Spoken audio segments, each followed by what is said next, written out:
Good morning everyone. Welcome to another new vlog of the Banerjees. তো আজকে হচ্ছে 4th March. আজকে কিয়ানের first day of school.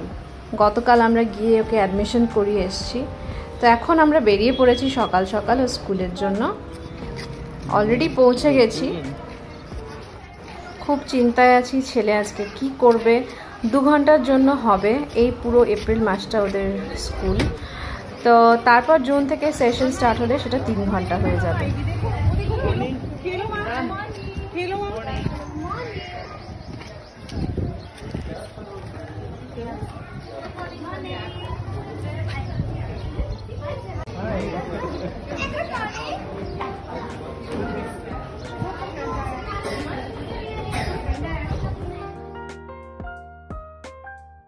তো ওকে আনতে চলে গেছি। এই 2 ঘন্টা যে কিভাবে কাটিয়েছি আমি আর স্নেহময় আমরাই জানি। এত টেনশন হচ্ছিল যে ছেলে কান্নাকাটি করলো কি করলো না, ভীষণ একটা কষ্ট টেনশন মিলিয়ে মিশিয়ে একটা চলছিল মনের ভেতরে। যাক দেখলাম ফাইনালি ছেলের সঙ্গে যখন দেখা হলো হি ওয়াজ ভেরি হ্যাপি। তখন খেলছিল অলরেডি।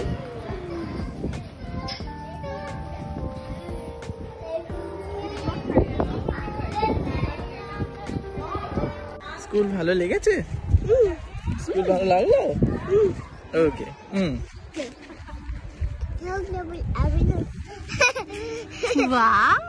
কত কথা কত কথা কত কথা কত কথা কত কথা। এখন এই যে স্নেহময় ট্যাং খাচ্ছিল, যেটা রসনার মতন হয়, কিয়ানের মুখে দিয়েছে। ভালো ভালো, হাত টেনে নিয়ে খাবে।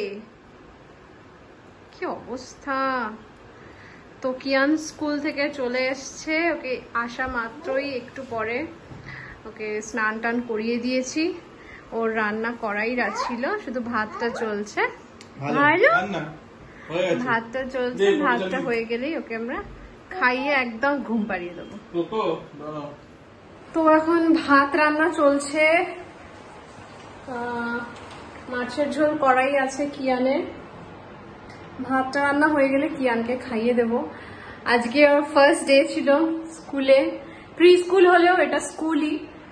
সো খুব চাপের গেছে বলতে পারো, প্রচন্ড। মানে ওর অ্যাকচুয়ালি গতকালকে অ্যাডমিশন হয়েছে, আর গতকাল থেকেই ওরা মানে পুরো এপ্রিল মাসটা সামার ক্যাম্প হবে ওদের, আর গতকাল থেকে ওদের সামার ক্যাম্প স্টার্ট হয়েছে। যেহেতু আমরা গতকাল অ্যাডমিশন করিয়েছি, তো ওখানকার যে সেন্টার হেড উনি বললেন যে সামার ক্যাম্প যেহেতু আমাদের স্টার্ট হয়ে গেছে আপনারা কাল থেকে পাঠাতে পারেন। বাট হ্যাঁ, এটাও বলেছেন যে ইট ইজ নট ম্যান্ডেটরি। ওদের সেশন স্টার্ট হয় জুন থেকে। তো আমরা এটা পাঠালাম কারণ so that he can get used to it. Right, মানে both he can get used to it এবং আমরা we can get used to it. Absolutely. মানে এটা যারা মা বাবা অলরেডি মানে যাদের এক্সপিরিয়েন্স আছে তারা জানো যে এই বাচ্চাদের ফার্স্ট টাইম স্কুলে পাঠানোটা, এটা যেমন বাচ্চাদের একটা মা বাবার থেকে কয়েক ঘন্টার জন্য এই যে ডিট্যাচড হয়ে থাকা, এইটা যেমন ওদের কাছেও ভীষণ চ্যালেঞ্জিং, মা বাবার কাছেও ভীষণ চ্যালেঞ্জিং। মানে এই ব্যাপারটাতে আমরা একেবারে ইউজ টু নই, ঠিক আছে? মানে ছেলে বা মেয়েকে চোখের আড়ালে 2 ঘন্টা 3 ঘন্টা বা হোয়াট এভার ইট ইজ রাখা, মানে এটাতে সত্যি একেবারে ইউজ টু নই। তো এটা নিজেদের জন্য প্রচন্ড দরকার। অনেকেই এখন হয়তো বলে যে এত তাড়াতাড়ি কেন স্কুলে দিলেন। সো প্লে স্কুলে বেসিক্যালি ওদের তো কোনো পড়াশোনা হয় না, কারণ খাতা বই পেন্সিল কিছুই ওদের থাকে না। সো ইটস কমপ্লিটলি লাইক খেলার ছলে ওদেরকে অনেক রকম অ্যাক্টিভিটিজের ছলে অনেক কিছু ওদের শেখায়। এবং আরো একটা কথা যেটা আমি বলবো, যে যেসব বাচ্চাদের, এটা আমার যদিও শোনা, যে অনেক সময় কিছু বাচ্চাদের একটু কথা বলতে একটু লেট করে। সো সেই বাচ্চাকে যদি তুমি প্লে স্কুলে দিয়ে দাও, at times it really works. So let's see. আজকে ফার্স্ট দিন গেল, গিয়ে আমি জিজ্ঞেস করলাম, প্রচন্ড কয়েকটা বাচ্চা কান্নাকাটি করছিল, and I was sure কি যা হয় একটা বাচ্চাকে দেখলে আরেকটা বাচ্চা কাঁদে। তো কিয়ান ঢুকেছে ভীষণ ভালোভাবে। তো ফার্স্টে ভেবেছিলাম অ্যাকচুয়ালি শর্টস হিসেবে দেবো, তারপর ভাবলাম না, তোমাদের সঙ্গে পুরো ব্যাপারটা একটু ডিসকাস করি যে আজকে সারাটা দিন কিরকম ভাবে কাটালাম। তো ঢুকেছে ভীষণ ভালোভাবে, হাসি মুখে ঢুকেছে। বাট তারপরে আস্তে আস্তে যখন ওখানকার ম্যামরা ওকে ভিতরে নিয়ে যেতে লাগলো, মানে নিয়ে যাওয়ার চেষ্টা করলো। তখন থেকে আস্তে আস্তে ও একটু ফ্রাস্ট্রেটেড হতে শুরু করে দিয়েছিল। তো আমরা গেটের বাইরে দাঁড়িয়েছিলাম, যতবার মানে গেটের বাইরে তাকিয়ে যেই দেখছিল যে আমরা আছি, চেষ্টা করছিল আমাদের কাছে চলে আসার। তো সামহাও ওখানকার যে টিচিং স্টাফ বা নন টিচিং স্টাফ ওরা প্রত্যেকটা বাচ্চাকে আস্তে আস্তে উপরে নিয়ে গেল। আমরা ওখান থেকে সরে এসেছিলাম, মানে দরজার সামনে থেকে বাইরে দাঁড়িয়েছিলাম বেশ কিছুক্ষণ, গাড়ির বাইরেই দাঁড়িয়েছিলাম। বাট বাইরে থেকে যখন এতগুলো বাচ্চা কাঁদছে আওয়াজ পাচ্ছে না, মানে আমার শরীরটা কেউ একটা অস্বস্তি করতে শুরু করেছে। তার সঙ্গে তো আছেই, মানে আমি ডিস্টিংক্টলি বুঝতে পারছি না যে ওর মধ্যে কিয়ানো আছে কিনা, কিয়ানের গলার আওয়াজটা বোঝার চেষ্টা করছি যে কিয়ানো তার মানে কাঁদছে, কিন্তু বুঝতে পারছি না আদৌ কাঁদছে কিনা, মানে প্যাথেটিক ওই কিছুক্ষণ টাইম। সো আমি মনে করলাম যে না, আমি বাইরে দাঁড়িয়ে থাকতে পারছি না, মানে আমার শরীরটা কিরকম একটা করছে। গাড়িতে উঠলাম, অবভিয়াসলি বাড়িতে আসতে পারিনি। আজকে 2 ঘন্টার জন্য, ফুল এপ্রিল মাসে সামার ক্যাম্পটাতে 2 ঘন্টার জন্য হবে, আর জুন থেকে যখন সেশন স্টার্ট হবে তখন 3 ঘন্টা থাকতে হবে। তো এখন 2 ঘন্টা মানে 9:30 থেকে 11:30, ঠিক আছে। তো আমি কি করলাম, বাড়ি তো আসিনি, কোনো প্রশ্নই নেই, এদিক ওদিক গাড়ি নিয়ে নিয়ে ঘুরছি, চা খেলাম, ব্রেকফাস্ট করলাম, এই করে কোন রকমে 2 ঘন্টা কাটালাম। মিনওয়াইল যেটা আমার খুব ভাল লাগলো এবং সেটার পর আরো বেশি আশ্বস্ত হলাম, সেটা হচ্ছে যে মোটামুটি 1-1.5 ঘন্টা পর ওখানকার যে সেন্টার হেড, মানে she literally, I would really thank her, কি উনি পার্সোনালি আমাদেরকে যখন পাঠিয়েছেন, আই গেস সব বাচ্চাদের গার্জেনকেই পাঠিয়েছেন, কিয়ানের একটা ছবি পাঠিয়ে আমাকে হোয়াটসঅ্যাপ করেছেন that please do not worry ma'am, Hridaan is absolutely fine. So মানে ওই ছবিটা দেখার পর একটা হাসি মুখে একটা ছবি পাঠিয়েছে। ওই ছবিটা দেখার পর মানে আমরা যেন একটা হাফ ছেড়ে বাঁচলাম যে না ঠিক আছে, ছেলে ঠিক আছে এখন। তো যাই হোক, ফাইনালি তারপর তো আনতে গেলাম। আনতে যাওয়ার সময় দেখছি ছেলে খেলছে নিচে। তো আমি ওখানে যে একজন ম্যাম ছিলেন, আমি জিজ্ঞেস করলাম ডিড হি ক্রাই? সো বললো যে he did Cry initially, but আস্তে আস্তে ঠিক হয়ে গেছে। সো এটা একটা একদম নতুন experience as first time parents, but হ্যাঁ, এটা হওয়াটা তো দরকার, একদিন না একদিন তো হতেই হবে, সেটা এখন হোক বা কয়েকদিন পরে হোক, হতেই হতো। So there will be a first day. মন শক্ত করে এই ব্যাপারটাতে না নামলেই নয়।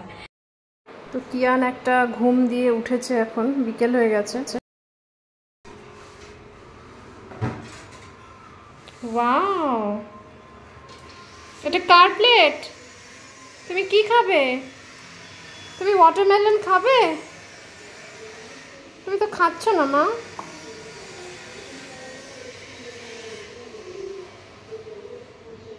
খাবি তো? দেখবো, ঠিক আছে, খাবি তো? মুখটা যেন ফিনিশ হয়। কি হয়েছে? খাবি না এখন এই এক সমস্যা হয়ে গেছে, এই যে একা একা খাটে উঠে পড়ে। তো আজকে স্যারের ফার্স্ট ডে অফ স্কুল ছিল, যা হয় সকাল সকাল উঠেছে, আর ও তো কোনোদিনই সকালে কি প্লিজ না, এই কি হচ্ছে? উঠে অভ্যাস নেই। আজকে সকালে উঠেছে, মানে কোনো রকম ঘুম থেকে টেনে তুলে খাইয়ে নিয়ে গেছি। তো যেহেতু পুরো রুটিনটা চেঞ্জ হয়ে গেছে আজকে থেকে, এবং স্যারের সঙ্গে সঙ্গে আমাদেরও রুটিন চেঞ্জ। তো আমরা যেহেতু ও যখন স্কুলে ছিল, আমি আর স্নেহময় ওখানেই বাড়ি ফিরিনি, ওখানে আশেপাশে একটু ঘুরে ব্রেকফাস্ট করে নিয়েছিলাম। তো তখন মোটামুটি পেট ভর্তি ছিল যখন ওকে নিয়ে বাড়ি ফিরলাম, তাই না তখন লাঞ্চ করার মতন আর ইচ্ছে ছিল না। তো আমি কিয়ানকে স্নান করিয়ে এসে খাইয়ে স্নান করিয়ে শুয়ে দিয়ে আমিও ঘুমিয়ে পড়েছিলাম, আর এদিকে স্নেহময়ও ঘুমিয়ে পড়েছিল। তো মোটামুটি সবাই মিলে একটা ঘুম দিয়ে উঠলাম, ছেলেও এখন উঠে গেছেন। আজকে থেকে যেহেতু সবটাই তাড়াতাড়ি, তাই জন্য রাতের ঘুমটাও তাড়াতাড়ি হবে। এখন চলছে উজ্জুতি, এরপর সন্ধ্যাবেলা একটু স্ন্যাক্স দেবো, দেখা যাক কি হয়, ফার্স্ট ডেটা কেমন কাটে। ব্যাপারটা একটু অ্যাডজাস্ট হতে টাইম লাগবে সবারই।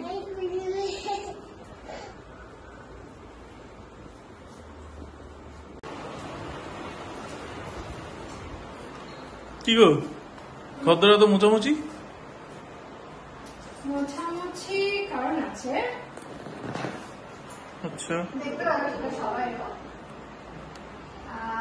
আমাদের এক বন্ধু আসছে নেক্সট উইক আমাদের বাড়িতে। আসবে কলকাতা থেকে, ফার্স্ট টাইম আসছে আমাদের বাড়িতে, থাকবে 2-3 দিন থাকবে। তো যা হয় আর কি, মানে আমরা অ্যাকচুয়ালি চাই যে লোকজন একটু মাঝে মাঝে বাড়িতে আসুক, তাহলে কি বলতো এই যে ল্যাদ খেয়ে যে কাজগুলো করা হয় না, মানে পেন্ডিং কাজগুলো তাড়াতাড়ি হয়ে যায়। এগুলো তাড়াতাড়ি হয়ে যায়, মানে এগুলো কিন্তু আমাদের অ্যাকচুয়ালি করা উচিত অন রেগুলার বেসিস, বাট যা হয় এই যে আর একদম তোমার বড় হেল্পার এসছে। হেল্প কর না দিয়া, যে সবকিছু সামলে এগুলো রেগুলার বেসিসে করা হয়, তো এই লোকজন এলে না না না না না না না, কি যে নো নো, কি নো নো। করে হলে হয়ে যায় সেই কাজ, একটু একটু করে না করলে হবে না, আখিরে আমাদেরই লাভ হচ্ছে, ঘর একটু পরিষ্কার হয়ে যাচ্ছে। তো এখন তো সন্ধ্যেবেলা আমার অফিসে কাজ শুরু হয়ে গেছে। কিয়ান বেরিয়েছে স্নেহময়ের সঙ্গে, তো ওর এখন একটা ডেইলি হ্যাবিট হয়েছে যে সন্ধে হলেই ও একটু বাবার সঙ্গে বাইকে করে বেরোয়, একটু এদিক ওদিক ঘুরে হাওয়া খেয়ে আসে, ভীষণ ভালোবাসে বাইকে চড়তে। সো গেছে বেশ কিছুক্ষণ, চলেও আসবে। আমি রাত্রের ডিনারটা ওর বসিয়ে দিয়েছি, আর কালকে ওর লাঞ্চে যেটা করবে, কারণ কালকেও আমি যাব ওর সঙ্গে স্কুলে, ওর বাবার সঙ্গে আমিও যাব, কারণ একটাই কি যাই ফার্স্ট 2 দিন, আর সোমবার থেকে আমার শিফট টাইমও চেঞ্জ হবে অফিসের, আমার মর্নিং শিফট থাকবে, সো তখন আমি যেতেও পারবো না ওর সঙ্গে। এসে গেছে নানারা, এসো এসো, শুজ খোলো, শুজটা খোলো, খোলো, দাঁড়াও আমি হেল্প করে দিই, দাঁড়াও। এনিওয়েজ ভিডিওটা কেমন লাগলো আজকে জানিও, আজকের ভিডিওটা বাস এইটুকুই রাখছি, কারণ এটা জাস্ট স্পেসিফিক্যালি কিয়ানের ফার্স্ট ডে অফ স্কুল হিসেবে আমরা রেখে দিতে চাই as a memory in our YouTube channel. দেখো, ভালোবাসা দিও, আমাদেরও ভালো লাগবে। সো দেখা হচ্ছে নেক্সট ব্লগে, বাই, টেক কেয়ার।